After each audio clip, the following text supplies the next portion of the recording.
बुद्ध भगवान एक गांव में उपदेश दे रहे थे। उन्होंने कहा कि हर किसी को धरती माता की तरह सहनशील तथा क्षमाशील होना चाहिए। क्रोध ऐसी आग है जिससे क्रोध करने वाला दूसरों को जलाएगा तथा खुद भी जल जाएगा। सभा में सभी शांति से बुद्ध की वाणी सुन रहे थे, लेकिन वहां स्वभाव से ही अति क्रोधी एक ऐसा व्यक्ति भी बैठा हुआ था जिसे ये सारी बातें बेतुकी लग रही थी। वह कुछ देर ये सब सुनता रहा, फिर अचानक ही आग बबूला होकर बोलने लगा, तुम पाखंडी हो, बड़ी बड़ी बातें करना यही तुम्हारा काम है। तुम लोगों को भ्रमित कर रहे हो। तुम्हारी ये बातें आज के समय में कोई मायने नहीं रखती। ऐसे कई कटु वचनों सुनकर भी बुद्ध शांत रहे। अपनी बातों से ना वह दुखी हुए, ना ही कोई प्रतिक्रिया की। यह देखकर वह व्यक्ति और भी क्रोधित हो गया और उसने बुद्ध के मुंह पर थूक कर वहां से चला गया।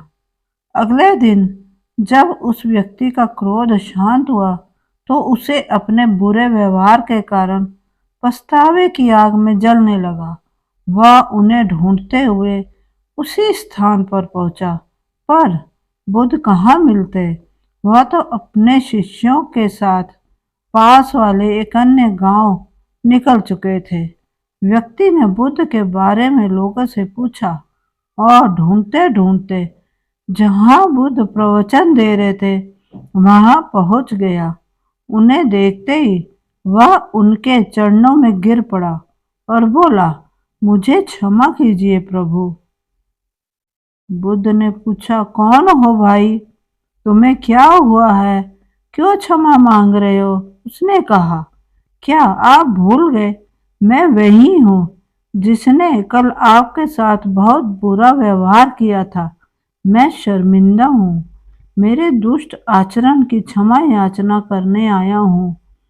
भगवान बुद्ध ने प्रेम पूर्वक कहा, बीता हुआ कल तो मैं वहीं छोड़कर आ गया था और तुम अभी भी वहीं अटके हुए हो। तुम्हें अपनी गलती का आभास हो गया, तुमने पश्चाताप कर लिया, तुम निर्मल हो चुके। अब तुम आज में प्रवेश करो।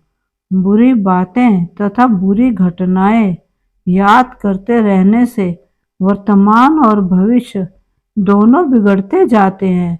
बीते हुए कल के कारण आज को मत बिगाड़ो। उस व्यक्ति का सारा बोझ उतर गया। उसने भगवान बुद्ध के चरणों में पड़कर क्रोध त्याग का तथा क्षमाशीलता का संकल्प लिया। बुद्ध ने उसके मस्तिष्क पर आशीष का हाथ रखा। उस दिन में उसमें परिवर्तन आ गया और उसके जीवन में सत्य, प्रेम